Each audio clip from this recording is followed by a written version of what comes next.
You're listening to Meyer Radio. Coming up next is a hilarious and heartwarming episode of Crabby Accommodations.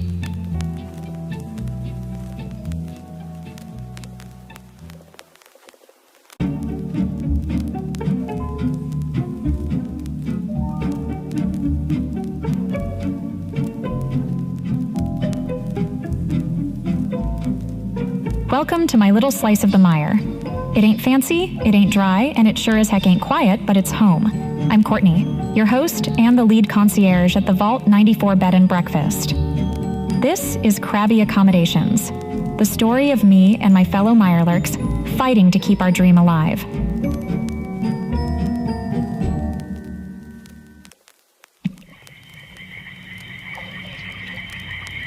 People always ask me, Courtney, why'd a bunch of Mirelurks open a bed and breakfast? And I tell them, hospitality runs in my gills. Plus, everyone deserves a hot meal and a roof over their head, even if that roof's got a few leaks and smells like moss. I'm gonna make my dream come true, one way or another. Now today is exciting because we've actually got our first booking. So why don't you come on out with me to greet our guest? I'll butter my claws, y'all made it. Hello, Derek. Welcome to the Vault 94 Bed and Breakfast. Let me grab your bags and get y'all checked in, you hear? Yeehaw. I've been trying to put on a southern accent because we're in West Virginia. Also, Paddington the Talking Gulper is huge around here, so I'm kind of hoping if I sound a little like him, people will see us as an almost Paddington-adjacent experience. To be honest, though, I'm having a little phrasing trouble. My yeehaws and y'alls are all over the place. Thanks. Courtney, is it? That's me, so it is. Come on inside, partner. Breakfast is almost ready. Hope y'all like swampweed pancakes. Butter my biscuit. Yeehaw. Well, they did not like the swampweed pancakes. Hi, I'm Sheldon, and I work alongside my girlfriend, Courtney, here at the Vault 94 Bed and Breakfast.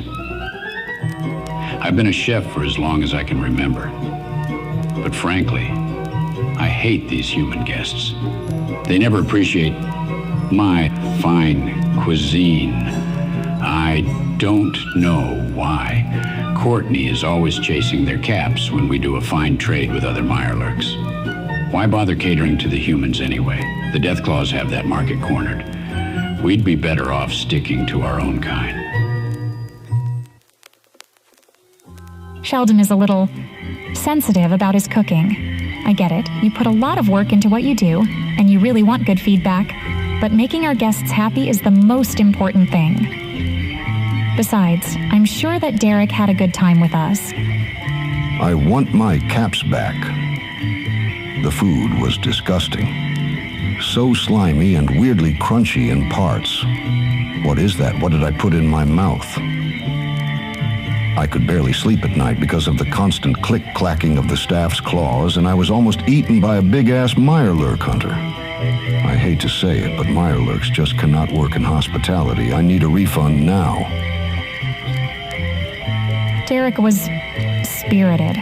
I think he just didn't give us a chance. I get it. It's hard to get used to something so different, but I think if he had just stayed for at least one whole night, he would have seen us differently. I mean, Big Clive wasn't doing him any harm. He's just curious, that's all. And I did offer him other food. He just really didn't want something swamp-based. I get it. I really do. We are taking that on board, and next time he stops by, I'm sure that Derek will have a much better time with us. Derek never returned to the Vault 94 Bed and Breakfast, and in fact, set out the very next day for the uncertain but seemingly safer lands of New Vegas. He did not get his refund and has spent many long hours boring and freaking out people he meets at bars with tales of his run-in with Big Clive, the Mirelurk Hunter. As for Courtney and her crew, Derek's rejection only made their desire to succeed stronger. Join us next time on Crabby Accommodations to find out how the Mirelurks manage with their next challenge. We'll see you next time.